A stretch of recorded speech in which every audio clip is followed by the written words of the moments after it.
Everyone, welcome to another vlog. If you're new here, I am Sagarika and I post all things book with bits and pieces of my life. Welcome to my channel. I had the slowest morning today. It was so cold that a part of me just wanted to go back to sleep, but we're not doing that this year. Once we're up, we're up. Although I did spend a good while reading in bed after waking up. Now that my morning routine's done, it's time to move on with the day. February is here. Happy February, by the way. So we'll be doing monthly planning today, and also I'm gonna be sharing how I'm changing my life this year during that session, so stay tuned for that. And I recently started the Rainfall Market, so there's reading on the agenda as well. I think we might finish it today. I'm almost close to the end. But before we dive in, make sure to hit that like button and subscribe if you haven't already. Now let's get planning.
So the planning's done. I've set my goals and intentions for the month, and I'm going to be sharing some of the habits that I'll be implementing to become a better version of myself this year. These are the things that I've learned from books, podcasts, conversation with friends, or content creators on YouTube. If any of these resonate with you, feel free to try them out for yourself too. The first habit on my list is quarter checks. Every new year we set these big ambitious goals, but let's be honest, somewhere along the way we lose track.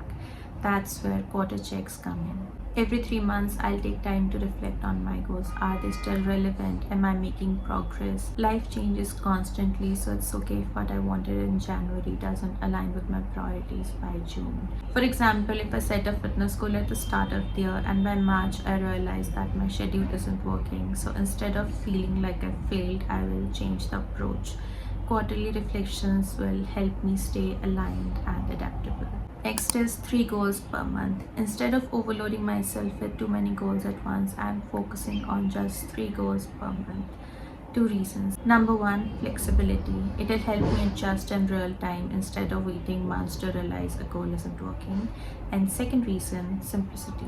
3 goals at a time feels manageable. Once those become habits, I can add 3 more. For example, if I want to wake up early, let's say at 5 am, I won't jump straight into it. I'll start by waking up 30 minutes earlier than usual and then gradually adjust each week. By the end of the month, it will feel natural and I can move on to the next goal without feeling overwhelmed. Next is waking up early. My current sleeping schedule is inconsistent, and even when I do get up early, I feel low in energy. And recently, I listened to this Hubberman Lab podcast on YouTube, and it changed my perspective. It talks about how light can impact our sleep and alertness. In the morning, expose yourself to bright light as soon as possible, preferably natural, but artificial works as well.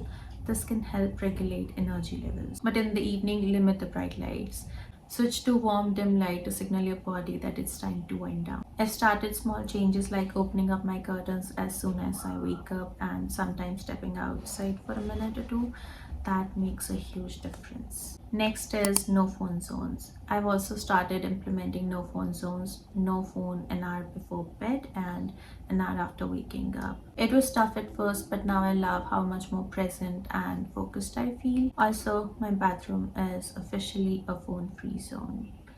No phones, just me and my thoughts. Read more self help books. I'll be reading at least one self help book a month. I stopped for a while because they felt too repetitive, but now I'm being more intentional about my choices. Instead of reading just anything, I'll be picking books that align with my current goals. Learn something new.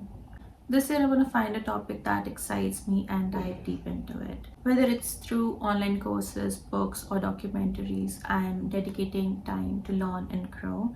It's been a while since I sat down and educated myself, so I'm really excited about this one. Next is eat more home cooked meals. Recently, I had issues with my blood pressure, and I think it's because of eating out too often. If you don't know, I was in Chandigarh for 2 months and I relied a lot on takeout. Thankfully, things are back to normal now and I've learned my lesson. Since then, I've been eating mostly homemade meals and I plan to follow an 80-20 rule, 80% homemade and 20% indulgence in whatever I'm craving. This balance makes it easier to stay on track while also enjoying some occasional treats. Daily movement. This is something I started in December. I wasn't very consistent in the beginning, but now I make it a point to exercise regularly. Even if I can't work out in the morning, I make sure to move my body in the evening. I've noticed such a difference in how I feel on the days I work out versus on the days I don't. I love doing yoga, but recently I started following a workout plan from YouTube videos. That has been a fun change. The next habit I want to implement is not rushing. We live in a fast paced world where everything is go, go, go, but that's exactly what I don't want to do. I want to move through my days calmly without feeling like I'm constantly racing against time. I also read that slowing down helps heal your nervous system, and that really stuck with me. When we stop rushing, we're not just reducing stress, but also allowing ourselves to be more present, make better decisions, and actually enjoy what we're doing. This year, I want to be intentional about how I move through life, fully present, fully engaged, and fully at ease. Last but not the least, get out of my comfort zone. I want to push myself beyond my usual limits. I want to try out new things, explore new hobbies, and embrace the unfamiliar. Growth happens when we challenge ourselves, and this year I want to actively seek out experiences that'll take me out of my comfort zone. These are the habits I'll be working on this year, and I hope they inspire you in some way. Let me know in the comments if any of these resonate with you or if you're planning to implement similar habits. It's 3:15, but it feels like 5 in the evening. It's cloudy, so anyway, let's grab some lunch.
It's raining.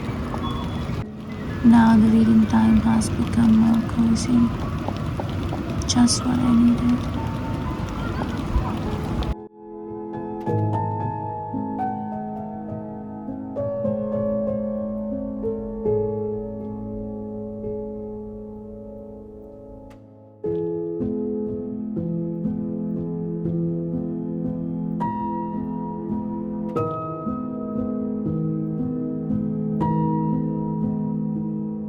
Done with the book. I loved it. I cried happy tears. So I'm going to be reviewing this in another video with the rest of my January reads, but I will share some lines from the epilogue that I really loved and fits nicely with the theme of the vlog. The truth is, it's never too late to start on your dreams. The present is the best time to launch yourself forward. The present isn't just a moment in time, it's also a precious gift. I don't know if it's a real song, but there are a few lines from A Tomorrow Better Than Today. It may feel like it's raining, but don't forget that behind dark clouds there's sunshine shining. It may seem hopeless, but don't forget that behind failure there's always opportunity. It would seem that everything is over, but remember that the end is a new beginning. If anyone needed to hear this. So I'm going to be wrapping up the video here. Thank you so much for spending your time with me, and I'll see you in my next one. Bye.